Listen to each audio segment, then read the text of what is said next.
3, on parle BD avec vous, Mathieu Van Overstraten. L'adaptation d'un roman bien connu, Un avion sans aile, c'est un roman de Michel Bussy. Oui, vous connaissez certainement Michel Bussy, qui s'est imposé depuis quelques années maintenant comme vraiment l'un des best-sellers, l'un des écrivains les plus populaires de sa génération. Il a vendu des millions d'exemplaires de ses livres. Donc du coup, ces romans ont déjà fait l'objet de plusieurs adaptations en série télé, mais la bande dessinée aussi s'intéresse beaucoup au travail de Michel Bussy, puisqu'il y a plusieurs de ses romans qui ont déjà été adaptés.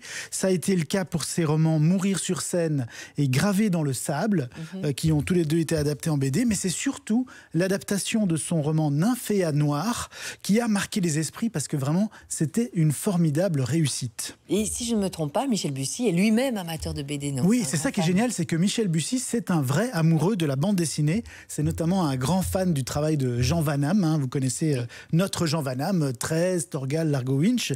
Et du coup, Michel Bussy, il s'implique personnellement dans certaines des adaptations de ses romans. Donc par exemple, il avait vraiment travaillé main dans la main avec le scénariste Fred Duval, qui est normand, tout comme lui, pour écrire la version BD de Nymphéa Noire.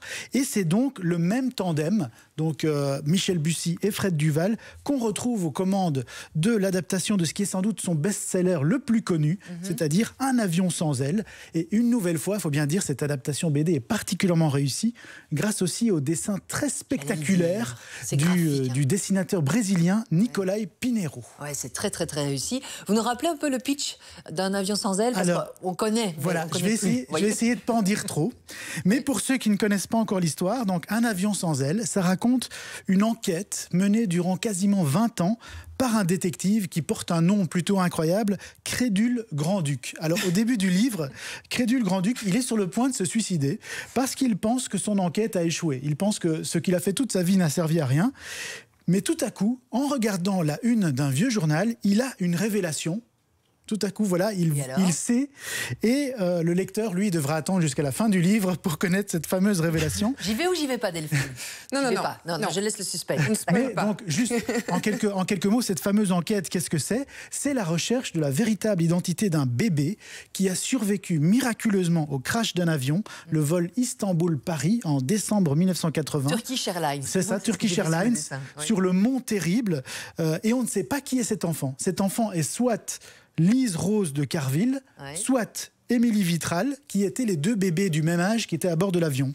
Mais comme on ne sait pas avec certitude si c'est Lise Rose ou Émilie, eh bien le personnage s'appelle soit Lily, soit Libellule, qui sont un peu des nouveaux noms qu'on lui a trouvés parce qu'on ne sait pas exactement qui c'est. Il y a un peu une rivalité aussi entre deux familles. Oui, c'est ça, c'est un des éléments qui fait tout le sel de ce récit, c'est l'opposition justement entre la famille Carville et la famille Vitral, puisque les Carville sont des riches industriels, des bourgeois, alors que les Vitral sont des modestes vendeurs de frites sur la côte normande. Donc clairement, il y a une histoire sociale dans Un avion sans aile, mais c'est surtout un polar parfaitement huilé, avec de multiples rebondissements.